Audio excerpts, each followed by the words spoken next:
রিক্সা শ্রমিক এবং ব্যাটারি চালিত যে যানবাহন তাদেরকে হঠাৎ করে তাদের যানবাহন নিষিদ্ধ করা হলো। ওবায়দুল কাদের সাহেব নিজেই বলেছেন তার হাতের যে ঘড়ি সেই ঘড়ির দাম অনেক মানুষ বলে 50 লাখ টাকা। তিনি যে সানগ্লাস পরেন সেটাও অনেক দাম, লক্ষ টাকা ছাড়িয়ে যাবে। যার সানগ্লাসের দাম এত, যার ঘড়ির দাম 50 লাখ টাকার উপরে, তিনি এই ব্যাটারি চালিত রিক্সাওয়ালা, এই রিক্সা আর এমনি যারা সাধারণ রিক্সাওয়ালা যাদেরকে তিনি নিষিদ্ধ ঘোষণা করলেন, তিনি কি এদের মর্ম বুঝবেন? উনি কি জানেন যারা এক বেলা খায় না 2 বেলা খায়? উনি কি ওবায়দুল কাদের কি জানেন যে তারা যে পরিশ্রম করে, যে তারা যে রিক্সা চালায়, তারা যে ব্যাটারি চালিত যান চালায়, সেই টাকা দিয়ে, সেই উপার্জন দিয়ে তার সন্তানকে স্কুলে পাঠাতে পারে কিনা? তাদের সন্তানরা তো বিভিন্ন দেশে বসবাস করছে। কেউ বলে দুবাইয়ে, কেউ বলে কানাডায়, কেউ বলে মালয়েশিয়ায় সেকেন্ড হোম, এবং বিভিন্ন ধরনের হোম বাড়ি তারা সেইখানে নির্মাণ করেছেন। তারা তো এদের বিষয় জানে না। তারা একবেলা চাল কিনতে পারছে না। যে দেশে আলুর দাম এই সিজনেও 55 টাকা 50 টাকা, এটা কি ওবায়দুল কাদের সাহেব জানেন? ওবায়দুল কাদের সাহেব জানেন না, উনার নেত্রী শেখ হাসিনাও জানেন না। কারণ ওনাদের প্রত্যেকটা নেতা এবং নেতাদের আত্মীয় স্বজন বিদ্যুৎ খাত থেকে কোটি কোটি টাকা নিয়ে গেছেন, বিভিন্ন উন্নয়নের নাম থেকে কোটি কোটি টাকা পাচার করেছেন। শুধু টাকা পাচারের আরব্য উপন্যাসের কাহিনী প্রতিদিন আমরা সংবাদপত্রের পাতায় আমরা পড়ছি।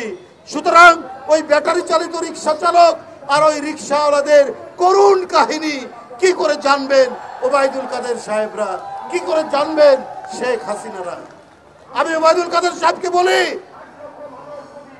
এই যে ব্যাটারি চালিত যান নিয়ে আসা হলো, এটা তো নিশ্চয়ই কোনো দেশ থেকে আমদানি করা হয়েছে। তাহলে এই আমদানি করার যে সুযোগ, লাইসেন্স কে দিল? তারা যে ঢাকার রাস্তায় বা রাজশাহীর রাস্তায় বা চট্টগ্রামের রাস্তায় প্রতিটি জেলা শহরেই আমি দেখেছি ব্যাটারি চালিত যান।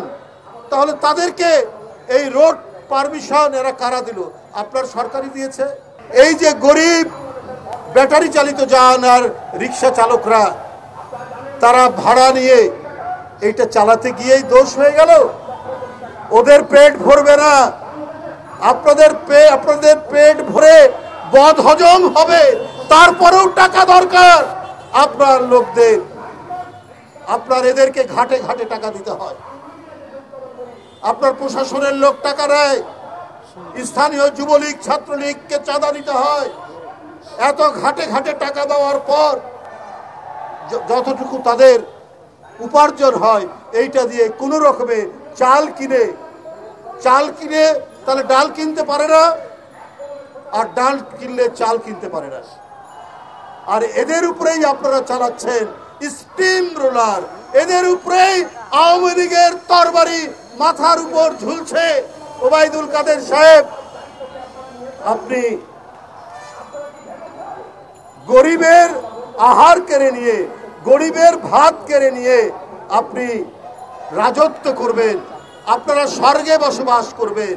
ওই স্বর্গ থেকে আপনাদের বিদায় নিতেই হবে।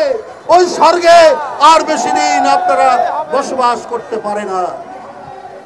আপনার তরুণ শিক্ষিত ছাত্ররা অথবা অল্প আয়ের মানুষ হয়তো শেয়ার মার্কেটে তারা কিছুটা বিনিয়োগ করে। শেয়ার মার্কেটের আজ মাস ধরে এমন